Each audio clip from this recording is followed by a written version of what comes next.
Welcome to China in Focus. I'm Stephanie Cox in for Tiffany Meyer. Rare earth minerals are critical to everything from iPhones to cars to microchips to fighter jets. But China dominates the processing of these minerals. How did we get here? And how do we break China's grip on the market? An expert breaks it down. What doesn't make them critical is geology, because rare earths can be found in many places. What's critical is control, and who controls the production and the extraction and the processing of these minerals.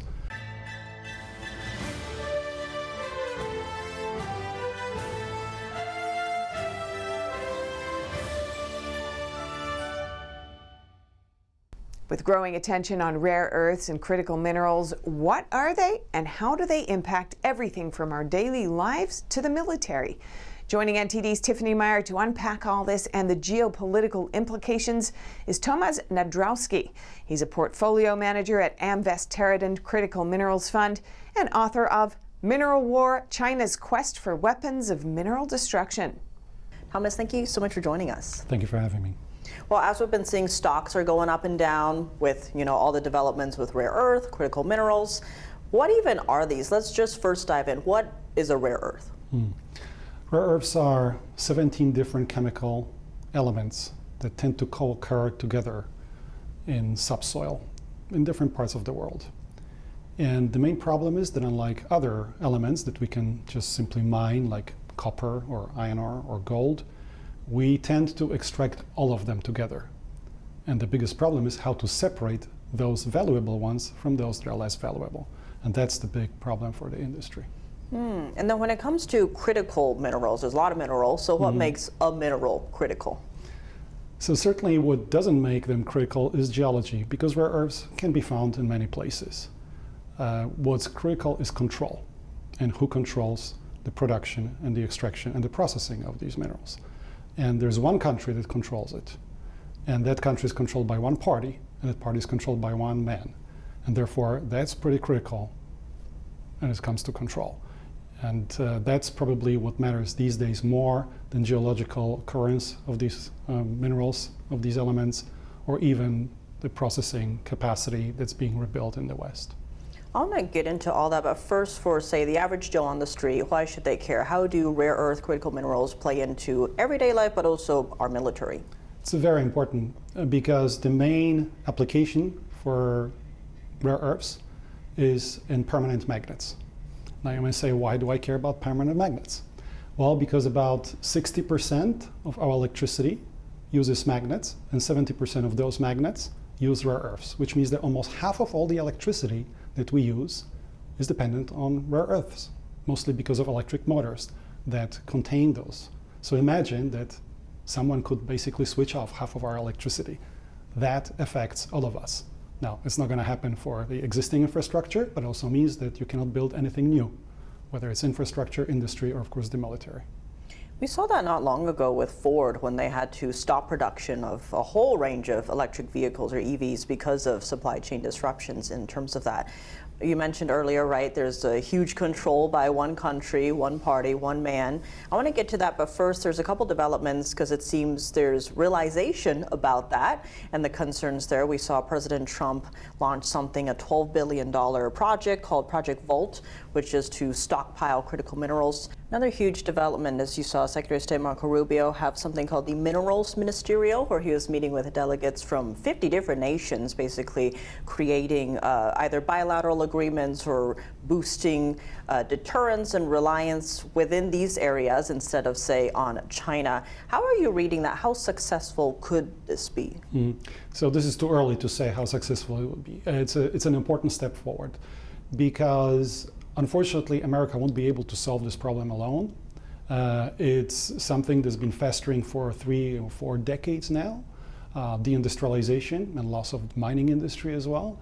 And we are not the only country confronted with the restrictions of the dominant producer. Right now it's Japan, sometimes it's Europe, sometimes it's the United States. And each of the US allies have different strengths. So coordination is really important. Say, we have the largest capital market in the world, $72 trillion worth of equity market. So it could be infused partly into this sector. It's not the case right now. Japan and Korea have viable refining industry, and Australia and Canada are very strong mining countries. So together, we represent a very important power to actually rebalance that production away from the dominant producer right now. But it will also require coordination and action, and not just talking about it, because this is not the first initiative like this. In 2022, the Mineral Security Partnership, MSP, was launched also by the US, also with the G7 members and other partners and allies. A year later, at the G7 meeting in Karuizawa in Japan, there was an important meeting, and nothing much has happened, partly because business hasn't followed or was not incentivized to properly follow and help governments to solidify this coordination into something that's really viable from the economic perspective. I think that's a great transition now to how we got here, right? We're seeing these different movements. So how did we end up here where China has essentially monopolized this entire sector? What was China seeing? What did China do to become the dominant player here? So to get into this in detail, I'll have to send you to my book. But let me just very briefly say that probably it's our own fault that we didn't pay attention to the structure, economic structure of imposed on China by the Chinese Communist Party. And that's a structure that's essentially Marxist. You have to control what they call means of production. So essentially different parts of the economy, which are critical, not only for national security, but for the economic control.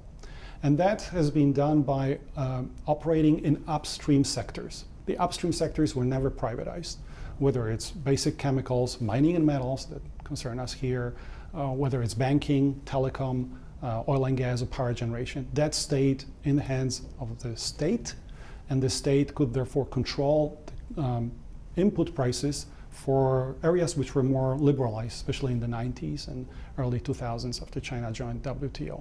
And so mining and metals were part of that scheme. And the second thing is that generally totalitarian regimes care a lot about metals. Because when you think about metals, you think about defense and potential, kinetic conflict and so on. So they viewed these minerals as a strategic asset, whereas in the West, we view them as a commodity, something that we can trade. I want to dig into that because you have some examples in your book, Mineral War, which is pictured right here, where you talk about, going to different mines in different countries and seeing how the locals deal with it, maybe people who love geology deal with it, and then how the Chinese dealt with it. It's very different. So maybe break down some of the examples there, and then we can dig a bit more into your book.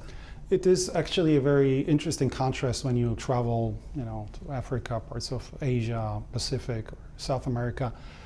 Mining industry in the West is structured in a very specific way. To find something, there will be a number of entrepreneurs who will raise money on stock exchange in Australia and Canada, and just then go and explore and get to know the locals and trying to manage the expectations of the locals, because of course not every project will become a mine in future. In fact, there's probably a high probability that most of them won't. And so that is the first process, and then you need to move this process to bankability, to find that these are resources and turn into reserves and attract capital to eventually build a mine and produce. That's not how the Chinese system functions in those other jurisdictions, because they have a very strong tendency towards vertical integration, or if not vertical integration within one company, which sometimes happens, like in lithium, then within sort of an SPV, so special purpose vehicles that travel together and are able to reduce the risk of the operation in an exotic jurisdiction. First, because the Chinese government looks after them through initiatives such as FOCAC in Africa, or China cooperation in Latin America, so the jurisdictional risk is lower. And then those operators usually move to projects that will have lower risk because the offtake, future production is already secured, the market is secured by the local Chinese bank, by the local Chinese refinery, and so they don't have to go through all the process that a Western company has, being exposed to massive risks, including jurisdictional risks and other security risks. So this is a big change, because then you can value the projects in a different way depending on what the level of risk is. And why has Communist China focused so much in this sector? What would happen, say, if a kinetic war were to break out over Taiwan and the US gets involved? What would the world look like in that stage?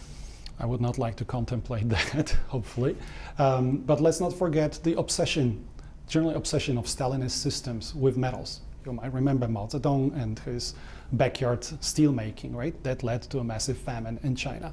So this obsession about metals and metallurgy is not new. Not in PRC, not in USSR before, not in Nazi Germany. That's what these regimes really do. And so there's a very strong focus on these industries. Meanwhile, we focused on trade and markets, and this was just one of many hidden in the corner of the capital markets. Right now, though, we're also seeing, at least the past couple of years, a huge focus on, say, so-called green or clean renewable energies or electric vehicles. Obviously, now there's a lot of talk about AI, and a lot of that needs these types of minerals that China has somehow, right, monopolized over the years, or the West didn't realize that. So how does the future look if this is the direction Trump's trying to stockpile? There are moves in the direction to kind of reduce the reliance on China. But if it's still the status quo right now, what does that kind of growth look like? I wouldn't be very optimistic right now. I mean, we are still way, way behind, and let's focus. It's the batteries, it's new energy technologies, it's semiconductors, it's robotics, it's defense systems, it's data centers. I mean, everything that's today and tonight and the day after tomorrow depends on these minerals. So somehow we missed that mineral moment in our technological development. Hardware is so important. You know, right now we're seeing this in the market. Software is going down. Maybe we won't need software with all the AI, but we will need this 3D little piece, even if it's small like in Taiwan or larger somewhere else. We will definitely need that. And without those minerals, we won't get there. Coming up, rare earths expert Tomasz Nadrowski breaks down for us that China's dominance of rare earth minerals today isn't a coincidence, but rather a long-time global scheme of the Chinese communist regime. More on what the West should do to counter it. That's what these regimes really do. And so there's a very strong focus on these industries. Welcome back to China in Focus. I'm Stephanie Cox in for Tiffany Meyer. The global race for strategic minerals is reshaping technology, defense, and security. From the United States and China to tensions around the future of supply chains and even concerns over Taiwan. We continue with Tiffany Meyer's interview with Tomasz Nadrowski, portfolio manager of Amvest Terraden Critical Minerals Fund. He's also the author of Mineral War, China's Quest for Weapons of Mineral Destruction.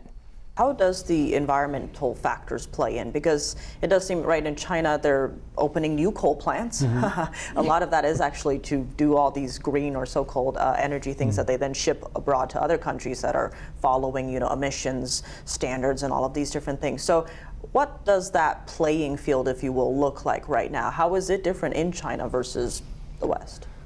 Let me be very blunt. Mining is not benign. Okay, you're making a big hole in the ground and then you extract something, not necessarily pretty, it's noisy, it's dusty.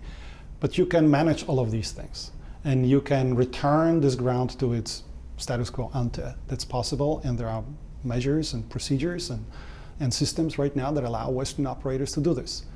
You're right that Chinese industry started in a very different place, and for a long time there wasn't much concern about environmental spillage. The largest rare earth mine in the north in Neymongoro is an example of that, right? But I think it's not in the interest of the Chinese to have their own environment damaged to this point either. So I think their industry is also slowly learning. I'm not sure to what extent this is applied overseas, but at least to mines in China, a little more than in the past. Having said that, the approach that some anti-mining groups have, that we just don't want this, right? This is a dirty industry. We don't want this hole in the ground. I always ask them, well, do you all live in tents or do you live in a building or a house? Because that also starts with a hole in the ground. That's not very constructive. We need this industry because, by the way, everything here, unless it was grown, cultivated, or farmed, or maybe made from oil and gas, otherwise it was mined originally. So we cannot function without mining, and yet we outsource our mining, and then we outsource our industry, and we are left with just designing things. That's not sufficient, especially not when the world has moved from this globalized competition into a different social operating system, which I call conflict. That's what it is, and that's why a different way of functioning is necessary. We have to pay more attention to what we actually do and how we foster development again, including industrial development. I want to get to the conflict part, but very quickly, because there's a big focus on, say, wind turbines, electric vehicles, now robots, right, who maybe take over. How much minerals do all of these sectors need, though? Because often people think, oh, these are clean, right? So how dependent on minerals are they? A lot. All of these elements you mentioned, wind turbines very heavy in rare earths, batteries, of course, a lot of battery materials. These are minerals, both on the cathode side and anode side. An electric vehicle has about 8 times as much by weight of critical minerals than a old ICE. Internal combustion engine car. And it's the same with many of other technologies. In fact, as we're moving forward, the technologies become more hungry for minerals and more different minerals, including those small specialty metals that we never think about. You know, when Intel came with Intel Inside in 1990s, there were 17 minerals inside that. Right now, in your computer is going to be probably 75 or 80 different minerals on the table of elements. That's quite extraordinary. That's where we're going. And with semiconductors, is the same story. So whether it's the green transition sector, other sectors, there's definitely the complexification of our technology has brought that demand on a much broader basis than before. And the same also affects our military. Perfect transition, because I want to move now to conflicts, because how does this fit into our military, say our fighter jets? You know, we see a lot with the B-2s with, say, Operation Midnight Hammer in Iran. Of course, there's the Venezuela operation recently. There's always the concern around Taiwan or in Asia. How do all of these play into that realm of conflict? And if conflict were to play out, what would happen? So again, I hope the conflict won't play out, or if it does play out, then it ends with a quick solution of a maneuver, because an attrition war right now is not in the interest of our deficiency in this space. You know, a prolonged attrition war. We know it. We know what happened during the first 3 years of the Ukrainian war, where a lot of our stockpiles were also almost emptied in certain materials. So there's definitely a problem here. I think that what's more important, that we have to remember that the civilian market in times of peace is always much larger than the military market. The military market is mostly state procurement, and yes, granted, it's growing.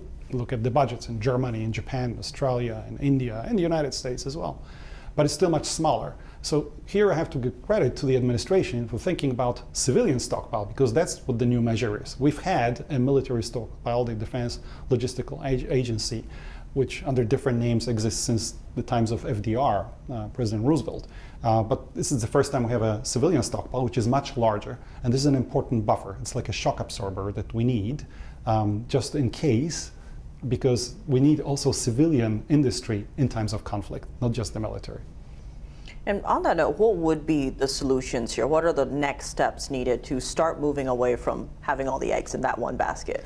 So I love music on vinyl. I'm gonna sound like a broken record, but the record says capital market has to follow. We have to incentivize somehow by a tax system, by price floors and maybe reference prices, and then protect those reference prices with tariffs so that private capital really participates in rejuvenation of that sector. Because right now this is not the case. Right now, unfortunately, it's still a very marginal piece. So, you know, our administration really cares a lot about artificial intelligence and critical minerals for good reason. But artificial intelligence dominates our equity market largely, right? The top 7 companies that wouldn't exist suddenly, you ask about Taiwan, wouldn't exist anymore if we lost access to foundries in Taiwan. These are the top 7 companies, that about a third of our capital market. Critical minerals, not represented there at all. Tiny companies, by comparison to the others, improving a little bit since last year. There's a little more attention to this, but less than 1% of S&P 500 is represented by mining companies. And it's such a critical industry. So we have to do something, as I said, maybe through the tax system, maybe through coordination with other countries, to incentivize more investment into this space, and sooner rather than later. Right now with Japan, we're seeing they're like mining in the seabed and the mud for some critical minerals. What are you watching in that sphere, and maybe could we see that elsewhere? This is an excellent example how far or how deep certain governments will go to look for a solution to this problem. And Japan currently is unfortunately, yet again, confronted with the problem of the Chinese embargo. So it's an interesting timing for that particular mission. The vessel is called GQ, which means Earth, and has been around since the year 2000. Started actually as a seismological center, research center. Everybody who has been to Japan has seen this as a maritime country. You know, we've all had sushi. They focus on their ocean. They also, this particular vessel was looking for methane hydrate, which is a form of natural gas that could completely redraw the global energy maps if this was successful. Now it's rare earths, and it's pretty far away from Japan proper, but it's in an area which belongs to Japan, Bonin Islands, so the second island chain, not far away from Palau and Guam, further down all the way to Papua New Guinea.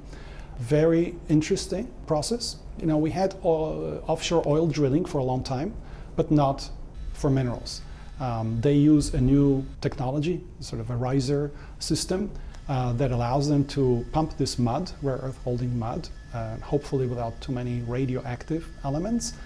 This we'll see. This is now 1 month mission. They will return, and if this is really prospective, then I think mining could start, you know, in a couple of months from now. Whether it's a lesson for others, it's certainly a lesson for others to co-invest with, you know, Japanese technological excellence in this, but not everybody has access to these special economic zones, you know, that part of the Pacific, which is particularly prospective here. So something to watch, and I think it's a testimony to the crisis that we're all going through, that this is how far certain countries have to go to look for access to these minerals. Well, Tomasz Nadrowski, thank you so much for your time. Thank you for having me. That's all for today's China in Focus. I'm Stephanie Cox in for Tiffany Meyer. If you have any feedback on the show or have something you'd like to see us cover, send us an email at chinainfocus@ntd.com. We'd love to hear from you. For round-the-clock original news coverage, visit us at ntd.com or download our NTD app. Thanks for watching. See you soon.